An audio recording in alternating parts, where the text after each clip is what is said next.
Today's reading has to do with the word grumbling, and it comes from Philippians 2.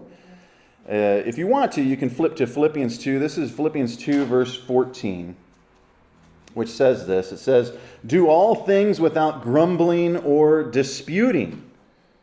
Do all things without grumbling or disputing, that you may be blameless and innocent, children of God, without blemish in the midst of a crooked and twisted generation, among whom you shine as lights in the world."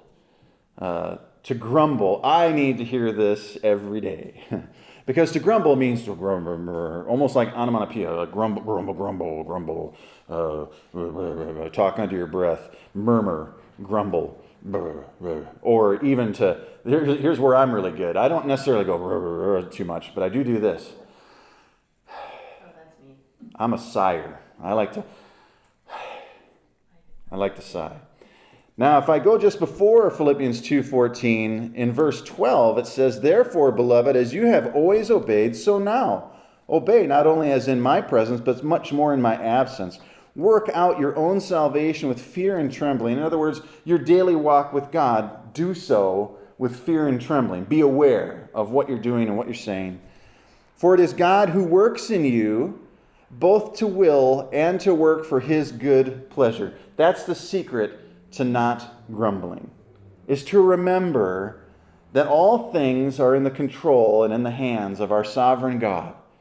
That if he has you standing in the line at Doko behind two girls who are taking forever to fill a box of 24 donuts, forever, that it's okay. That there must be some purpose in God's great plan, that he allowed you and purposed you to be there behind those two chatterboxes, giggle boxes for what seemed like forever. And then instead of sitting there going, "Don't they know how busy I am? I'm in such a hurry." Instead of doing that, which is easy to do, that's our fleshly, natural response, we counter that with remembering that it is God who works in us both to will and to work for his good pleasure. It's for his good pleasure. Everything that happens, because God is sovereign, which means he's in control of every single molecule, which means that no matter what happens to me, good, bad, or otherwise, that I can trust that it is happening to me because God has allowed it, because God is purposing it for his good will and pleasure, which includes his glory and my good. Perhaps standing in line that extra few minutes was saving me from an unfortunate car accident. Perhaps it was timing out a million other things that I have no idea about. I don't know. All I know is that I can trust God in all things, which helps me to stop grumbling. If your day gets mixed up, you were going to get all this stuff done, and then all of a sudden something happens and your day changes. It's easy to grumble. It's easy to murmur. It's easy to complain. And be like, "Well, this isn't what I was going to do. I was going to do this. And then, you get that feeling, you get that thought, but we stop it at the gate of our mind and we say, wait a minute. I must remember that all things work for God's good and for his glory, according to his purpose and his will, which are good and for his glory and my good. I have to remember that. And boy, that just diffuses that. Do you have somebody that you love so much you just can't stay mad at them, but you want to stay mad at them, but you can't? You're like, ugh.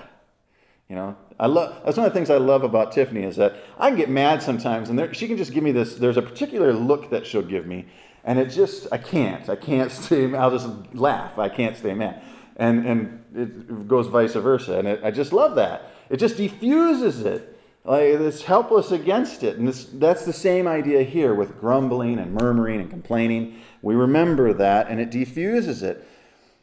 "Do all things without grumbling or disputing." Why? "So that you may be blameless and innocent, children of God, without blemish, in the midst of a crooked and twisted generation, among whom you shine as lights in the world."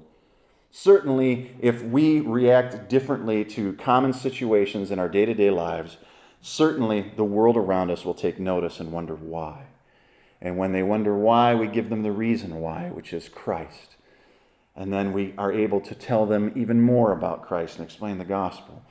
And so we remember that. And we do this not just because of knowing that we can not grumble, not just because we know that God is in control and sovereign, but we can also not grumble because we are shooting to be like Christ. We're shooting to be blameless, which is sinless, without sin.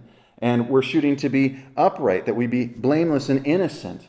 And so that's our goal. So those are the reasons why we do that. And we do that so the world around us sees us as examples of light, and it points to Christ our Lord, who we will now sing worship to.